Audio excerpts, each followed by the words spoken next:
21 জুলাই সকালটা ছিল অন্যান্য দিনের মতোই বেশ শান্ত। এটি ছিল ফ্লাইট লেফটেন্যান্ট তৌকিরের প্রথম মিশন। ছোট্ট একটা মিশন, 15 থেকে 20 মিনিটের। এটা কোনো যুদ্ধ ছিল না, কোনো সিমুলেশনও না, একটা রুটিন ট্রেনিং মিশন। আর সেই মিশনের পাশেই দাঁড়িয়েছিলেন তার কমান্ডিং অফিসার, রেডিও হাতে সরাসরি চোখ রাখছিলেন নিজের ছাত্রের প্রতিটি মুভমেন্টে। তথ্য বলছে তৌকির আকাশে উঠছিলেন ঠিকঠাকই, 2 থেকে 3টা নর্মাল রাউন্ডও দিয়েছেন, কিন্তু কমান্ডিং অফিসার সহ এয়ার ট্রাফিক কন্ট্রোলের চোখে পড়ল প্লেনটা ধীরে ধীরে হাইট হারাচ্ছে। সোজা রানওয়ে বরাবর নামার কথা ছিল, কিন্তু দেখা যাচ্ছিল ট্রেনটি আস্তে আস্তে নিচে নেমে যাচ্ছে।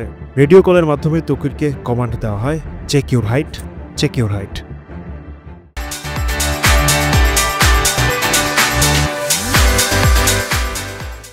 তৌকির রজার বলেছিলেন, মানে বুঝেছেন।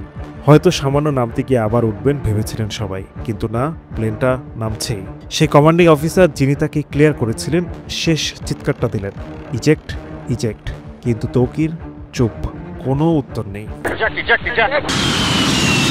আমরা হলিউড বলিউড সিনেমায় দেখি ইজেকশনের পর পাইলট প্যারাশুটে ভেসে বেড়ায়, কিন্তু বাস্তব অনেক বেশি নিষ্ঠুর। ইজেকশন সিস্টেমের প্রক্রিয়া খুবই জটিল। মাত্র 3 সেকেন্ডের মধ্যে সবকিছু ঘটে।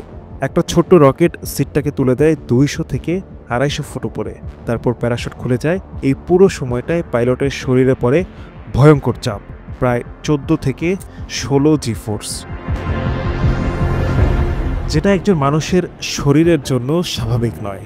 অনেক সময় মেরুদণ্ড ভেঙে যায়, পাইলট জ্ঞান হারিয়ে ফেলেন। আর যদি প্লেনটি খুব নিচুতে থাকে অথবা ভেতর থেকেই কেউ আহত হন, তাহলে ইজেকশনের পরও মৃত্যু এড়ানো যায় না।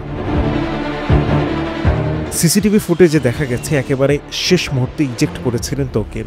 হয়তো সেই শেষ 10 সেকেন্ড লড়াই করেছিলেন, হয়তো রেডিওতে উত্তর দেওয়ার সময়টাই পাননি, হয়তো ইজেক্ট করার চেষ্টা করেছিলেন, কিন্তু তখন খুব বেশি দেরি হয়ে গেছে, বা হয়তো পেশাদারিত্বের দায়ে শেষ মুহূর্ত পর্যন্ত প্লেনটাকে বাঁচাতে চেয়েছিলেন।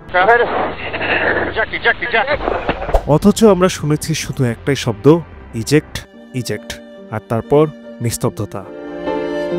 আপনাদের NTV অনলাইন।